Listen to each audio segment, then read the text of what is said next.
Welcome to the Smith Publicity All Things Book Marketing Podcast, offering tips, insights, and advice from the best in the publishing industry.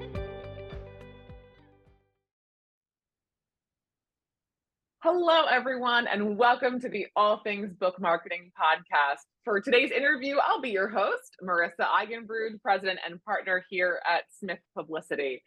I am so excited as we continue with our ghouly, ghosty theme in the month of October to have Emily Crookston with us. Emily, thank you so much for joining us today. No, thanks for having me. I feel like I should have worn a costume.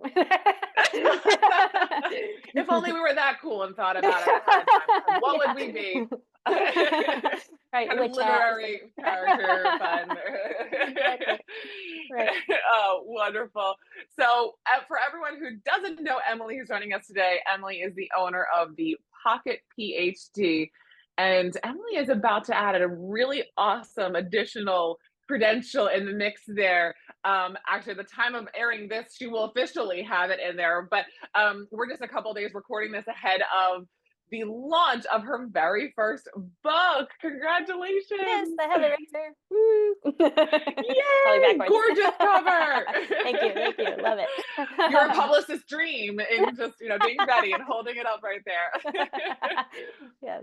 So a little more background on Emily. Emily is a best-selling business book ghostwriter, author, and developmental editor. She specializes in helping founders, experts, and business owners write a book that sells. As the owner of the Pocket PhD, she creates and implements content strategies for self-published business book authors who are ready to find their best angle, align their current content, and prime their audience for the book. And her first book, as you all just saw, or you just heard us talk about if you're listening in only on the podcast, it's called Unwritten, The Thought Leader's Guide to Not Overthinking Your Business Book. And it launches October 1st of 2024. I think you published with Amplify too, which is a great friend of ours. Emily is also a former philosophy professor. I always love people's backgrounds. Like everybody has such a random background that kind of gets you into the world of publishing. She's a speaker and podcast guest. And when she's not writing intensely, she's most likely practicing yoga intensely. Or I love this, living for desserts topped with real whipped cream. I am very much a strong person against Cool Whip, I have to say. Yes. So none of that oil, whipped up oil. No, I just don't get it. I don't get it. Get out of here with Cool Whip. Exactly. Sorry for everyone. Bring on the dairy. Really That's struggle. right. Yeah. Yes, please. My lactose intolerant self is just like, yeah, forget it. Exactly. Oh my gosh, such an amazing background. I love the philosophy that you come in with. I think that deeper thinking is probably, such an important part of your process as a ghostwriter. So we're talking about the quote unquote past. We're now talking about the future. So tell us all about how you got into ghostwriting. Yeah, that's right. Yeah, I was a philosophy professor, and the world of academia, for anybody who knows, is sometimes a toxic place. And I've found it to be very toxic for myself. And so I said, well, what do I want to do? I haven't thought of a career path besides being a professor since I was 18 years old.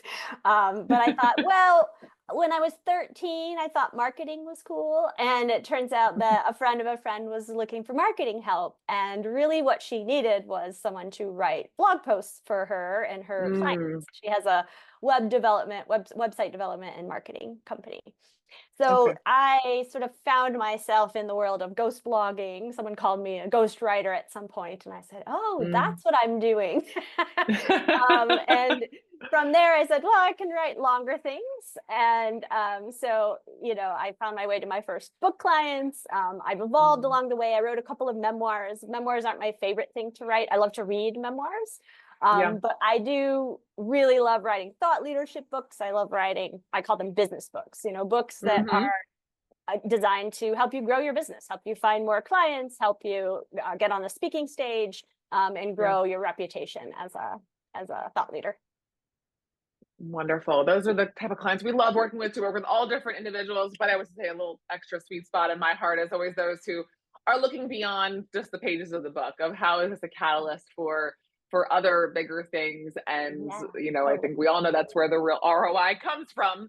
We're that's not going to right. make our money back in book sales, everyone. That's It's right. definitely going to be through those other opportunities. So, Yeah. and that's so much of what you get into in your book, and what we'll get into in the conversation today. But, one of the things I'm so curious about, Emily, is I have said so many times that, every author that comes to us, I'm truly in awe. And this might sound cheesy, but I am in awe of the vulnerability and the commitment, and the passion that someone has, and dedication truly to what they want to share in a book, and the fact that they are willing to put themselves out there. I don't care if this is a new model for selling better widgets, or this is a memoir about, a really personal experience, wherever it fits on that frame, or a fiction project, but whatever it is. I just find it so incredible of someone who just says, you know what, I want to share this with the world in this way. And so up until, a couple days from now, both yourself and I said, I don't know if I ever have a book in me. I just don't know if I can ever be that vulnerable. And so, but you are being that vulnerable, and you're taking that risk, and you're putting yourself out there in this beautiful way. So tell me what kind of inspired you to take the leap and write unwritten and put yourself out there with this book? Yeah, I love this question. Yeah, and there is a lot of vulnerability, even if you are just kind of thinking of it. And this is kind of how I think of it. Well, I'm writing about my business. I'm writing about what I do every day. I'm not sharing my abuse story as a kid, or whatever, like nothing traumatic here Sure. really. But it still is a really vulnerable process. You're absolutely right. You're still wondering, is anyone going to buy this book? Does anyone want to read what I have to say about this topic? For me personally, I started a couple other books before I finished this one. So I have a couple books hanging out around 75% finished, and Yeah. there are so many books out there about how to write a book. And so I just put that aside for so long. I don't want to write another book about how to write books. But a friend of mine was like, look, this is your business. This is what you do you have to write this Right. book, And so I came around to the idea. But what was really interesting is I felt like it fell out of my brain. This was really easy. I wrote the draft in about 2 months. Wow. And that whole process for me, and I do write a lot about this in the book, because one of the big things I say to authors is that the first step is getting your messy first draft done. A business book does you no good hanging out on your hard drive for 5 years, right? It's only valuable to you when it's out in the world. So get that messy draft done. And so I feel like a lot of people overthink their books. They overthink the writing in particular. They forget about the promoting and the publishing and marketing almost entirely. They spend years slaving away over their books, and then they're like, okay, they drop it on Amazon and no one buys it, and they'd say, whoa, all that work, So I want to help authors kind of avoid that trap of overthinking, and help them realize that a lot of the thinking work needs to be done around the promoting and the publishing and the marketing, in fact, much or more than the time you're really spending on that messy first draft really needs to be done. How does it connect to your business? I think that's another big mistake business book authors make. They're like, I'm writing a book, this is a thing over here, and I'm running my business, this is a thing over here.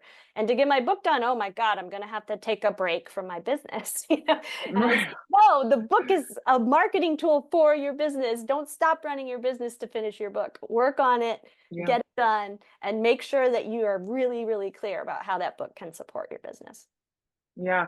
No, that's perfect.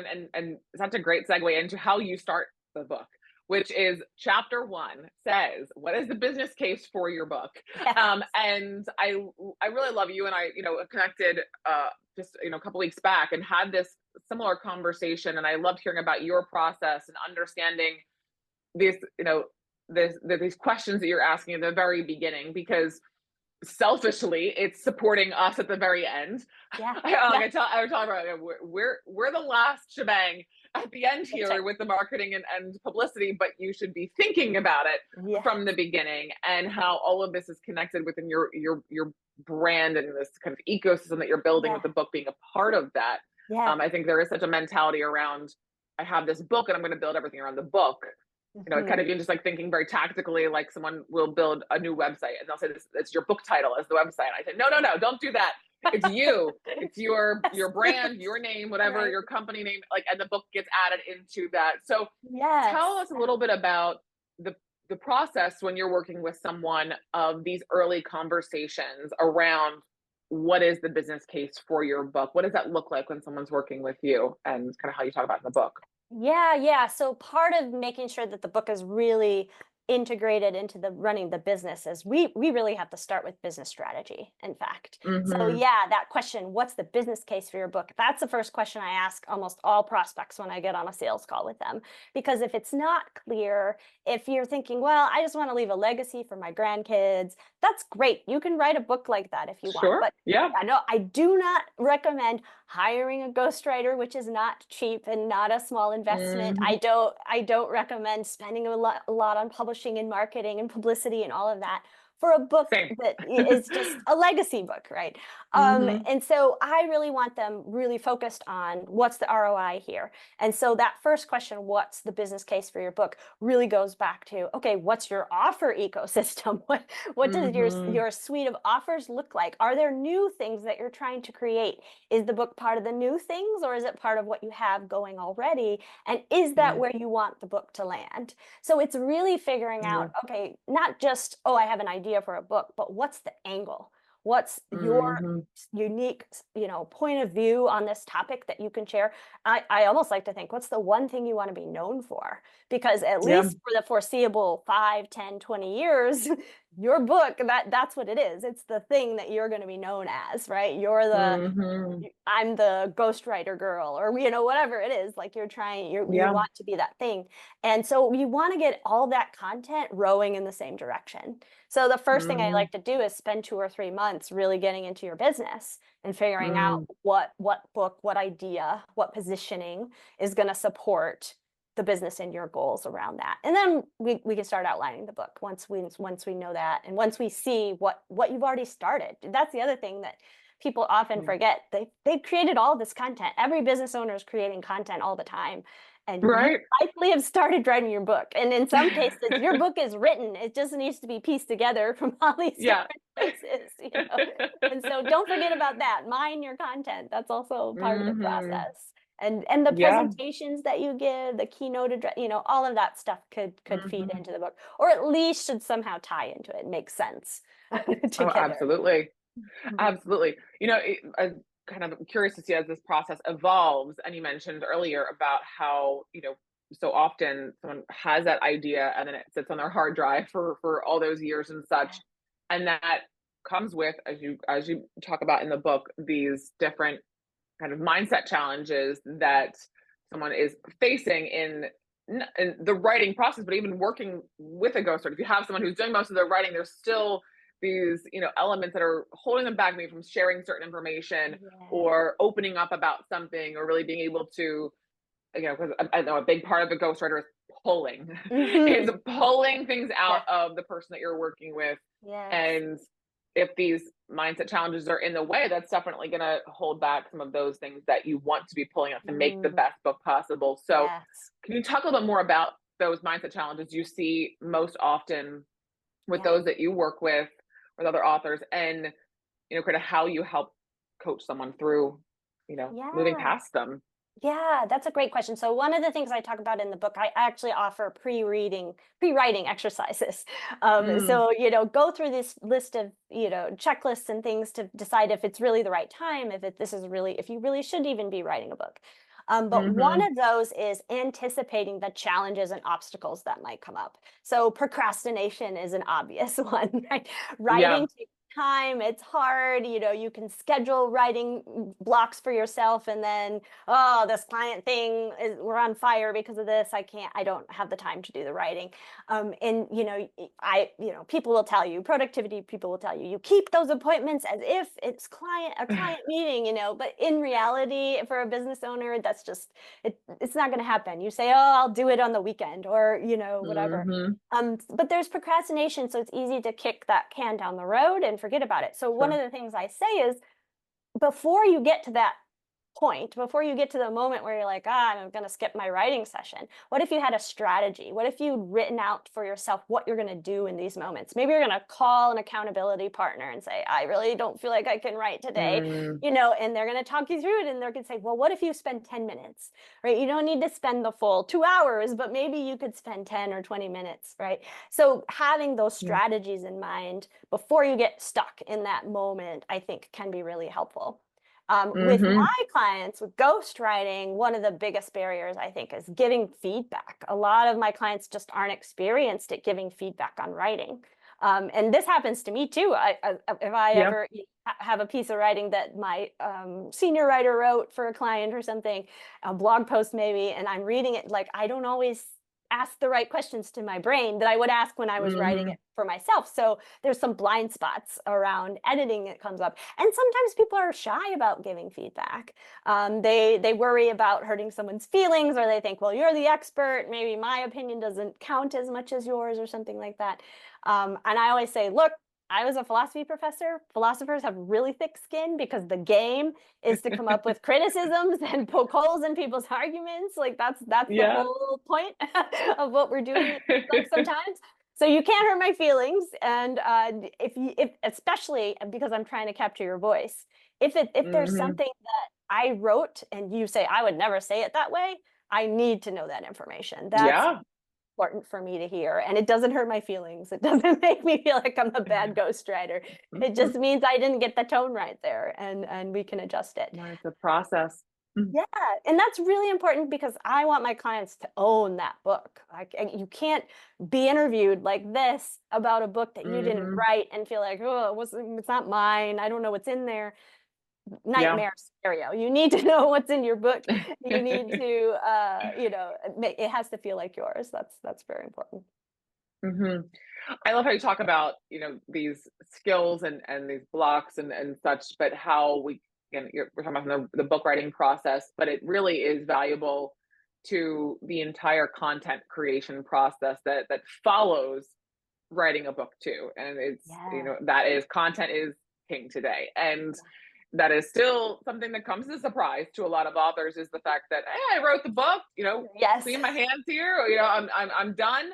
I don't have to write anything else. And especially for the types of individuals that we're talking about here, thought leaders, thought leaders don't live and die in a particular moment in time, which is what your book is in the end. If you're a thought leader, you continue to share your thoughts on the evolutions and changes and trends and conversations that are in your space and your industry. And so whether that looks like content through a newsletter that you regularly share, through that maybe shares blog posts, or it's through LinkedIn content that you're posting on a regular basis, or it's through a presentation that you're sharing, or again, when someone's working with us, byline articles that you're writing, or expert commentary for media, that I love these things that you're recommending apply still to the entire content process along the way.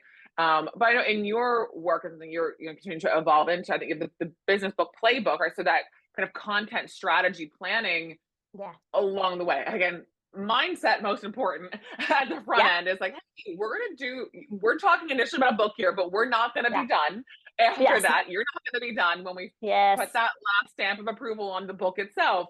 That's right. So what does overall content strategy look like in your mind when you're thinking about the entire process here? Yeah, this is such an important point, because I think we often think, okay, the book is done, now it's time for marketing.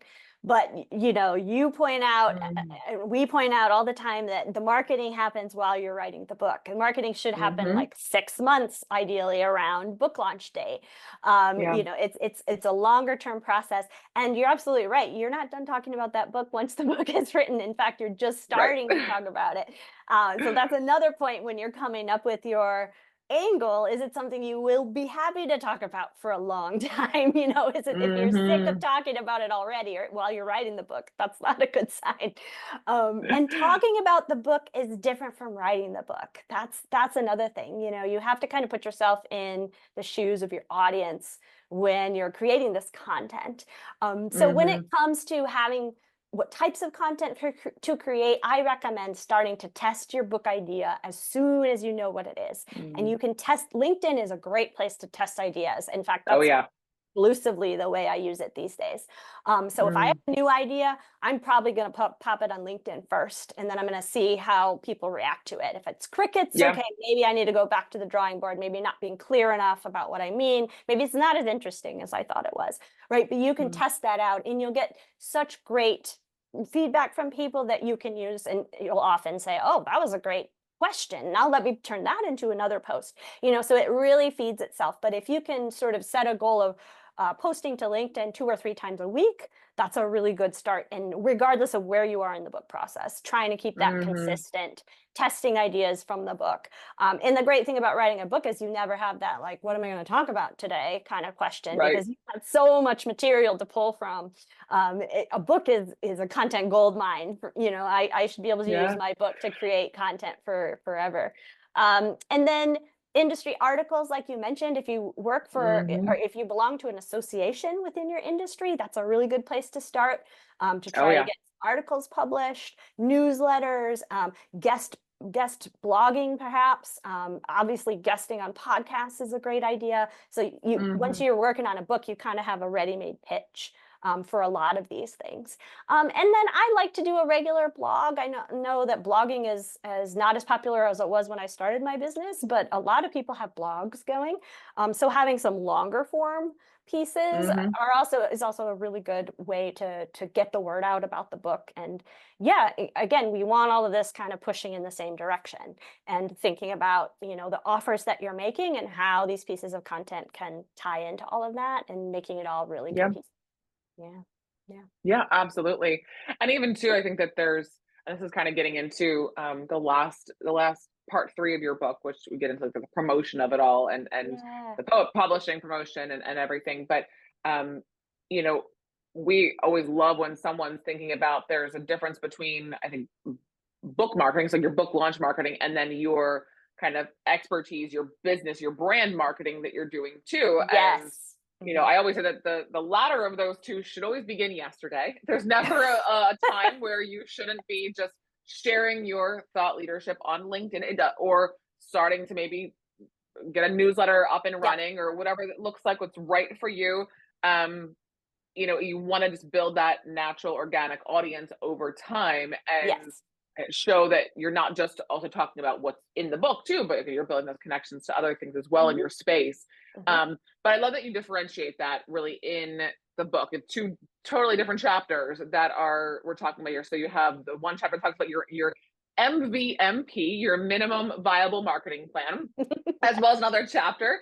I love a good acronym. Another chapter that talks about how to use your book to market your business. Again, such alignment in how we work here at Smith too, because we are, even though we're a book publicity and marketing agency, we love to really look at that from the holistic view of, well, what do we want this book to do otherwise? So tell me a little bit more in your mind, and the guidance you provide, kind of the key differentiating factors when you think about that, viable minimum marketing plan for your book, and then how you use it to market your business, and why it's important that they're kind of differentiated in the book.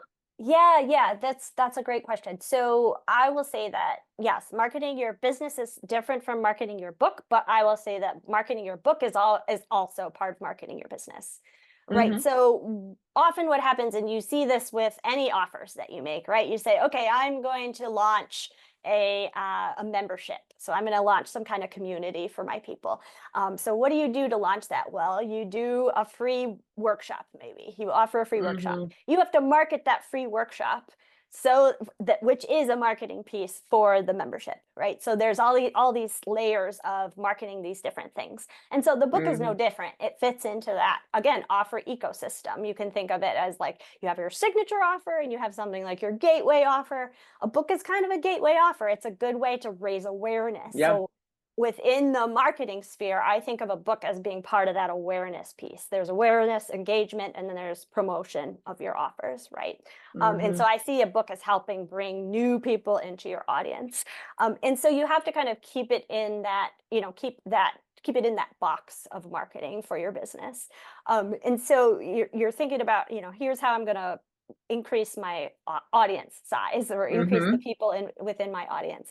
Of course, there's also the audience for the book that you need to be growing ahead of the book coming out, right? So that ties more into the marketing of the book itself. And there's bestseller campaigns on Amazon. There's all the things that they do at Smith Publicity to help market that book, right? So there's all these different moving pieces, but it's absolutely true that they're different things, right? And I like the idea of thinking of the book as a piece of your business, an offer within your business, and it may be, for a moment anyway, you want to be treating it as the most important, the signature offer, so that you can give it the right attention that it needs.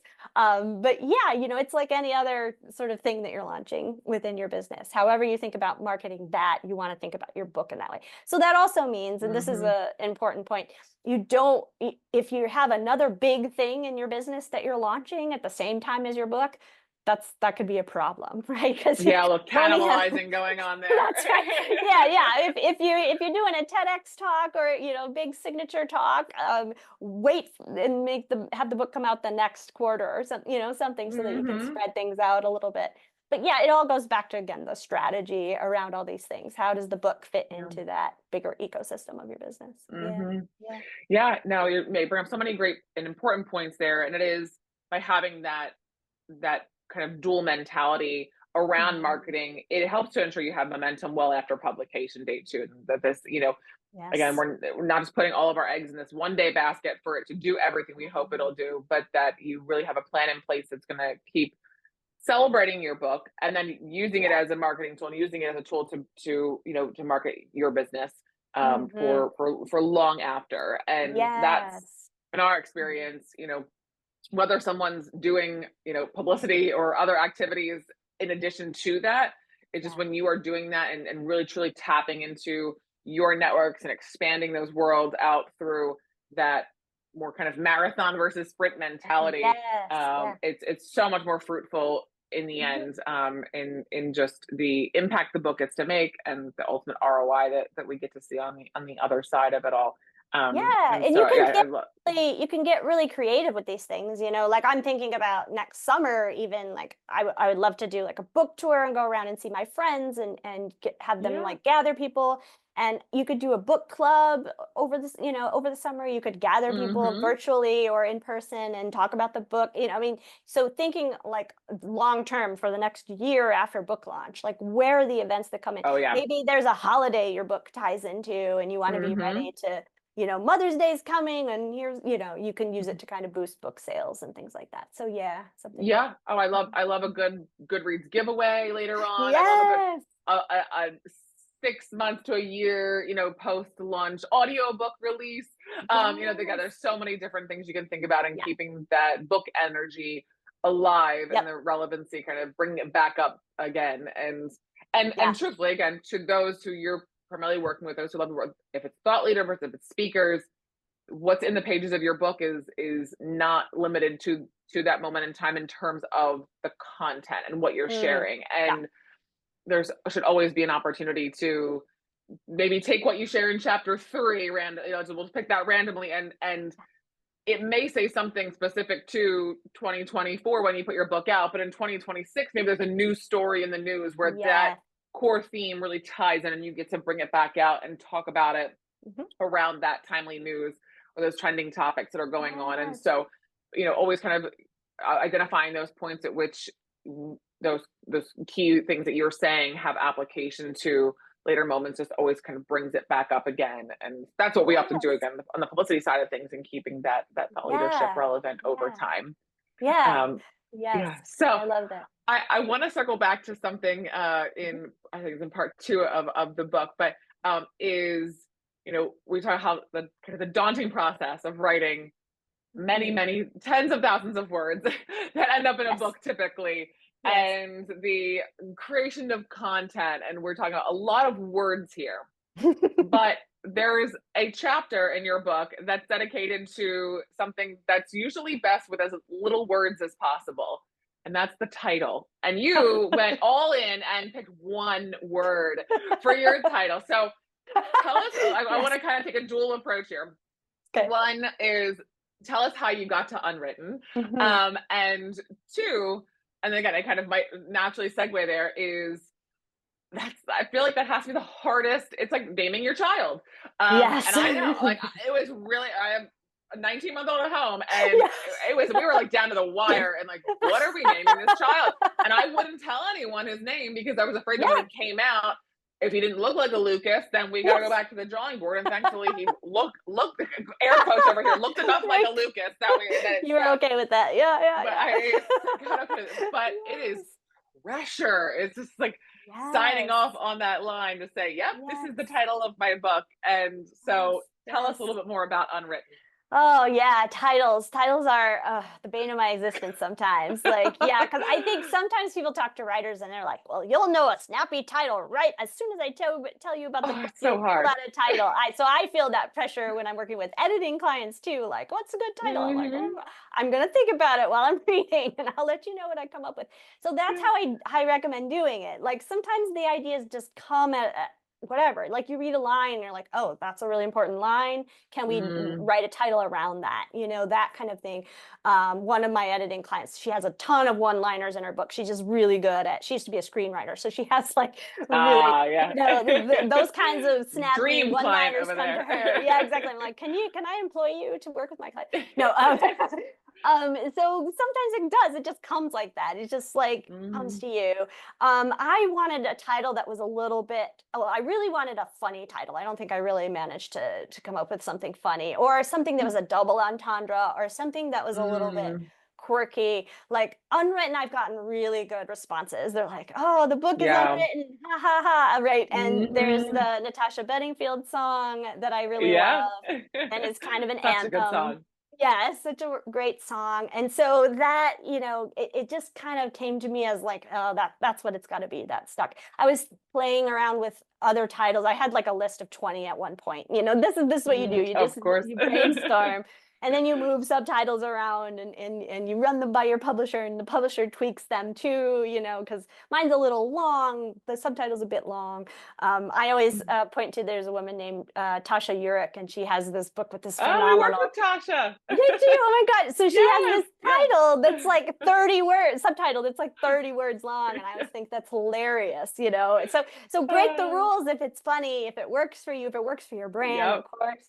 But yeah, I think in general, you want something that hits your gut, and you want something that makes sense. And then if you have thoughts, start Googling them, because you can't copyright a book title. Nobody owns the book title. Sure. So technically you could call your book the Bible.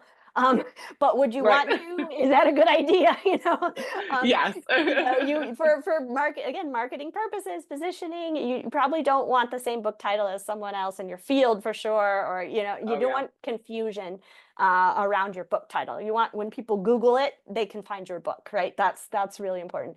So that's where you start. You come up with some ideas, and then you Google them and you see what happens. I mean, it's the same thing with naming my business. I kind of did it the same way. I was like, oh, sure. I want a title that talks about my background as a professor, but also this new adventure that I'm going into. You kind of play around with different ideas and Google around and see what you find. Yes. And then I always say, if you come up with like 3 and you can't decide, put those out on LinkedIn and see what feedback you get. I don't recommend putting 20 titles out and getting feedback, because it'll be too messy. And also think about who's giving you the feedback. If it's not someone who would buy your book or be your client, you can discount their opinion. So be mindful about whose opinions you're taking, but put it out and see what you get. You might be surprised and like, oh, this is the one, and then you might get used to it. Yeah, you might be like, yeah, I think you're right. If you narrow it down, you can use the poll function on LinkedIn. I think that it limits how many options you can give in there. So it's another good reason to limit. So you're not like 5 culling through the comments to try to figure out, okay, how many votes were for this one and how many for that one, and so narrow it down. You can come down to at least 5, and then use the poll function on LinkedIn to ask everybody for that feedback. But I'm always curious of 27 years ago, the planning process that our founder, Dan Smith, went through in creating Smith Publicity. I was like, that was a tough one there. That was a tough one there, Dan, but hey, it's stuck. It's stuck. We haven't changed it. We're still that all these years later, and it's probably not going anywhere. So and I mean, if you already have a signature program that has a snappy title, there's nothing wrong with titling your book the same thing, or even the name of your business. You know, if that makes sense. You know, if it's not going to be, if you have a lot of programs, it can be confusing to name the book after one.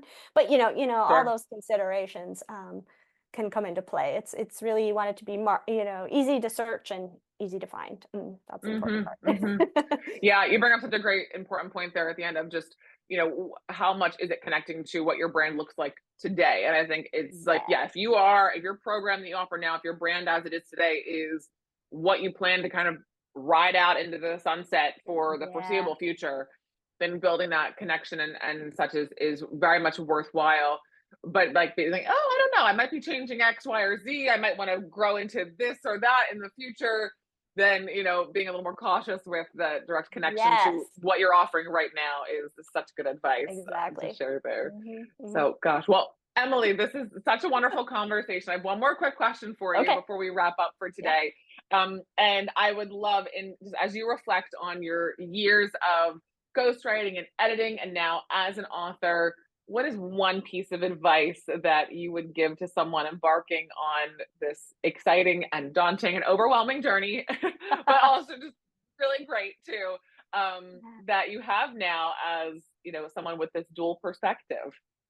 Yeah, I would just say, we think so often of writing as this solitary thing that you go in your office and you shut the door and you do it by yourself until it's finished. And I just think that's the wrong way to approach writing. It's so much more fun when you have partners, when you have, find a friend who's also writing a book or wants to write a book and say, okay, let's meet, let's do some co-working. Find a ghostwriter, a collaborative writer to work with you. Figure out who's going to be your support system, who's going to be part of your team, who's going to help you with the marketing and the publicity, right? Figure out who those partners are so you can start talking to them, because it just gives you so much more energy around the book. If you think about having to go and work on your book by yourself every day, it can feel so much more daunting. So, think of it more as in a collaborative space, and I think you'll have more fun with it.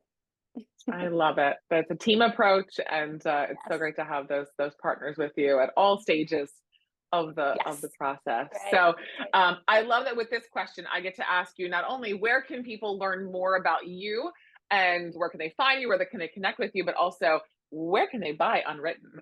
Yes. You can buy Unwritten wherever you look for books. So it's on Amazon, it's on Barnes & Noble, it's on bookshop.org. Wherever you look for books, you should be able to find it. And yes, you can find me on my website, which is thepocketphd.com. You can also find me on LinkedIn at Emily Crookston, and I'm happy to connect with anyone. I like to play on LinkedIn, so come and chat, come and see me there. Yes, absolutely. I highly encourage you to follow along with Emily on LinkedIn. She has great content and has an amazing free Unwritten book summit that's available too, with some incredible experts. I have to say, I don't know how you found these amazing people, but I happen to be one person that Emily reached out to join. Thank you again for that honor to be amongst those amazing minds. And so again, thank you so much for joining us. We are so excited to celebrate this moment in your career with you and to get a chance to work more closely together.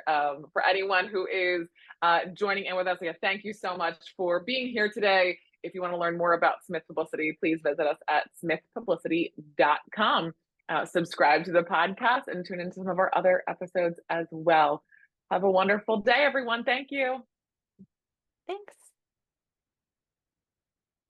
Thank you for listening to this episode of the Smith Publicity All Things Book Marketing Podcast. To reach us and learn about our many services, visit smithpublicity.com or send us an email to info@smithpublicity.com.